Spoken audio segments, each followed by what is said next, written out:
लिखिए next part लिखिए polarisation. ठीक है,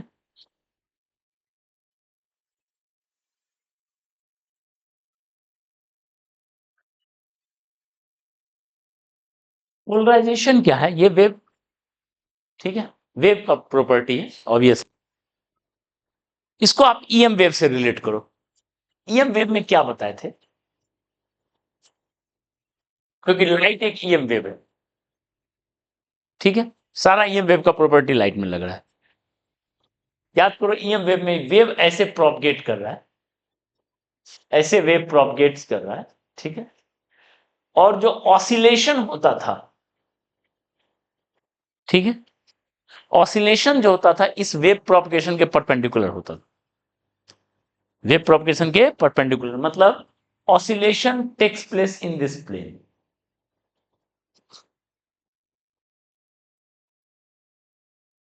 इन परपेंडिकुलर प्लेन ये था, और इसलिए इस वेव का नाम क्या था? Transverse wave.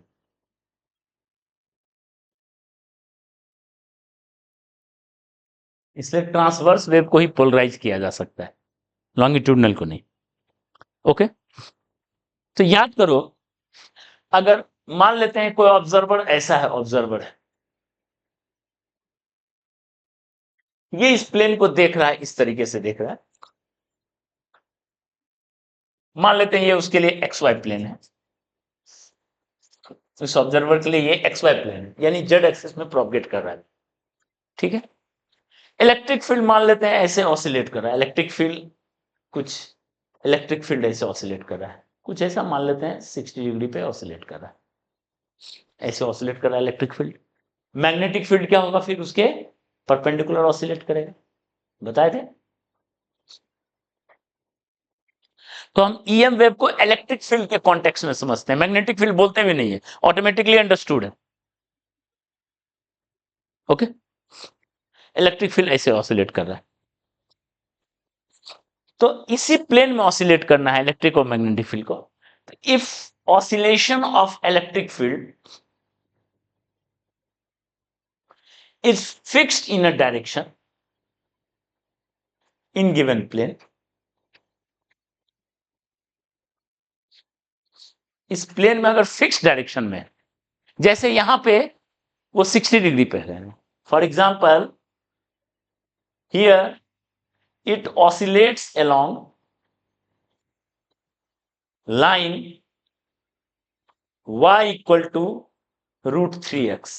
देखो तो, ये लाइन का क्या इक्वेशन होगा? y इक्वल टू √3x होगा, y इक्वल टू tan 60, ये लाइन का इक्वेशन होगा। इस लाइन में ऑसिलेट कर रहा है, फिक्स डायरेक्शन, तो इसको बोलते हैं polarised.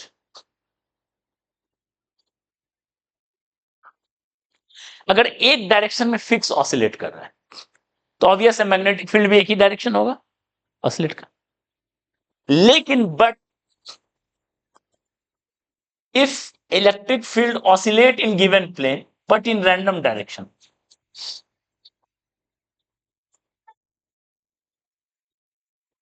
But in random direction,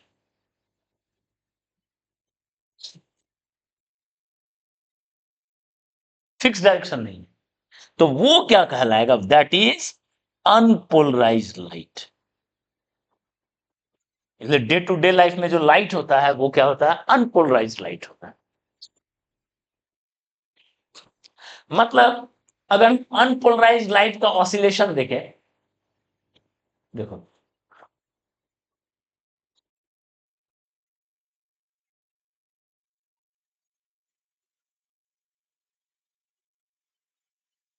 x Y, ठीक है, मान लो T1 टाइम पे ऐसे ऑसिलेट कर रहा है, T1 टाइम पे इस लाइन के long electric field, T2 time पे इस लाइन के लॉन्ग चला गया ऑसिलेशन, T3 टाइम पे इस लाइन के लॉन्ग हो गया, T4 टाइम पे इस लाइन के लॉन्ग हो गया इलेक्ट्रिक फील्ड। वो अपना डायरेक्शन क्या है? फिक्स नहीं, ठीक है, उसको क्या बोलेंगे? Unpolarised light. ओके, वो है अनपोलराइज्ड लाइट। मैग्नेटिक फील्ड भी उसी हिसाब से होगा। उसके परपेंडिकुलर। तो डे टू डे लाइफ का जो हम लोग देखते हैं लाइट का जो भी है सब अनपोलराइज्ड है। ओके, तो अब इसको रिप्रेजेंट कैसे करते हैं ये देख लीजिए। हाँ, नहीं नहीं, टी का फैक्टर तो है, लेकिन वो एक ही प्लेन में देखेंगे तो अलग अलग टाइम पे अलग अलग जगह होगा ऑसिलेशन। अभी यहां हो रहा है, थोड़ी देर बाद ऐसा ऑसिलेट हो रहा है, थोड़ी देर बाद ऐसे ऑसिलेट हो रहा है। उसका मैथमेटिकल फंक्शन ही ऐसा है। उसका मैथमेटिकल फंक्शन जो है इस तरीके से रहता है कि जो है उसका मान लो जैसे यहां पे इसका एक्स कंपोनेंट और वाई कंपोनेंट होगा, इलेक्ट्रिक का एक्स कंपोनेंट होगा, वाई कंपोनेंट होगा। तो इलेक्ट्रिक का एक्स वाई इस तरीके से रेंज रहेगा कि हमेशा इलेक्ट्रिक फील्ड ऐसा ही रहेगा, इसी लाइन के अलावा। लेकिन यहां पे इलेक्ट्रिक फील्ड का X and Y, E X and E Y changes randomly so as direction of E।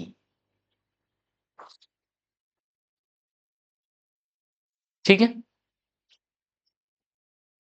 E का डायरेक्शन चेंज हो जाएगा। ये है अनपोलराइज लाइट।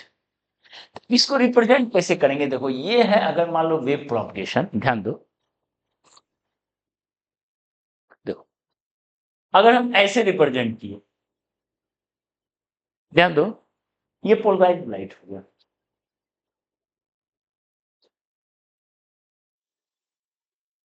ठीक है, एक डायरेक्शन में फिक्स है ऑसिलेशन, पोलराइज लाइट हो गया। ठीक है,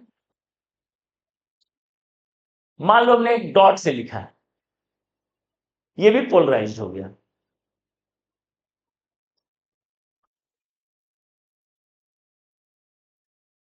ठीक है, इस तरफ ऑसिलेशन है, ऐसे फिक्स है।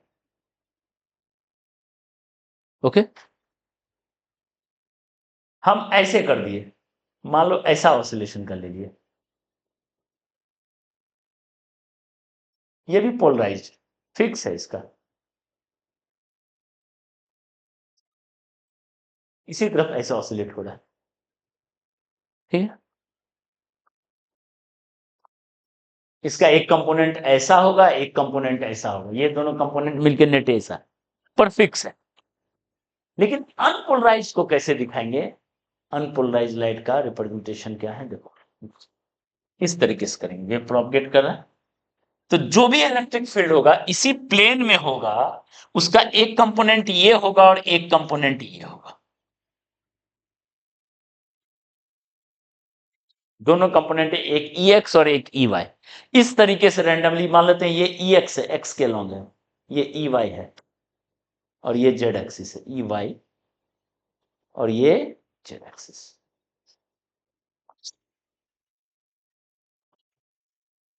ठीक है, ये दोनों कंपोनेंट इस तरीके से रैंडमली हो रहा है ऑसिलेट कि नेट कभी इलेक्ट्रिक फील्ड ऐसे जा रहा है, कभी ऐसे जा रहा है, कभी ऐसे जा रहा है, अलग अलग टाइम।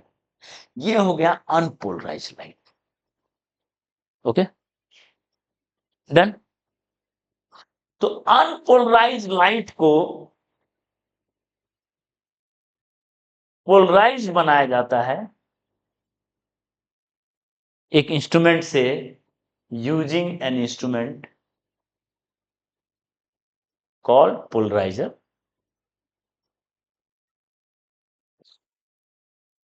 पोलराइजर से अनपोलराइज को पोलराइज करते हैं, and most common is one is Nicol prism.